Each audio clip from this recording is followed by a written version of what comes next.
الصلاۃ والسلام علیک یا سیدی یا رسول اللہ، الصلاۃ والسلام علیک یا سیدی یا حبیب اللہ۔ حضرت ابو ہریرہ رضی اللہ تعالیٰ عنہ سے روایت ہے،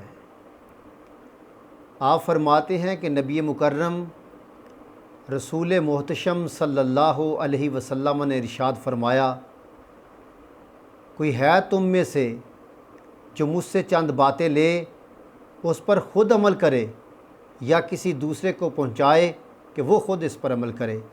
حضرت ابو ہریرہ رضی اللہ تعالیٰ عنہ عرض کرتے ہیں کہ یا رسول اللہ، غلام حاضر ہے، مجھے ارشاد فرمائیے، میں عمل کروں گا۔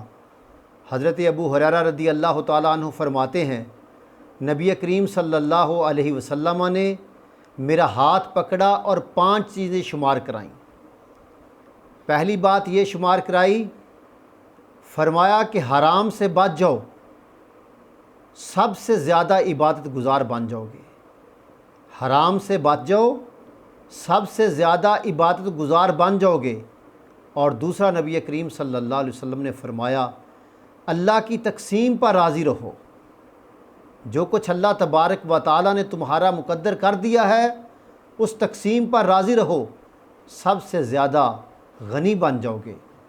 تیسرا نبی کریم صلی اللہ علیہ وسلم نے فرمایا، ہمسائے کے ساتھ اچھا سلوک کرو، سچے مومن بن جاؤ گے۔ اور چوتھا نبی کریم صلی اللہ علیہ وسلم نے فرمایا، جو اپنے لیے پسند کرو وہی دوسروں کے لیے پسند کرو، پکے سچے مسلمان بن جاؤ گے۔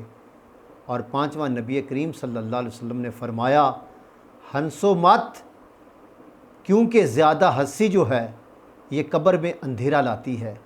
نبی کریم صلی اللہ علیہ وسلم نے حضرت ابو ہریرہ رضی اللہ تعالیٰ عنہ کو یہ جو 5 چیزیں شمار کرائی ہیں، یہی انسان انہی پر عمل کر لے تو الحمدللہ اللہ تبارک و تعالیٰ کی ذات بھی راضی ہے اور رسول اللہ صلی اللہ علیہ وسلم کی ذات بھی راضی ہے، کیونکہ یہی ایسی چیزیں ہیں، ان پر عمل کرنے سے اللہ تبارک و تعالیٰ انسان کو جنت عطا فرمائے گا، کیونکہ یہ پورا ایک انسان کی زندگی کے لیے ایک عملی نمونہ ہے۔ اللہ تبارک و تعالیٰ کی بارگاہ میں دعا ہے ہم سب کو اس پر عمل کرنے کی توفیق عطا فرمائے۔ وما علیہ الا البلاغ۔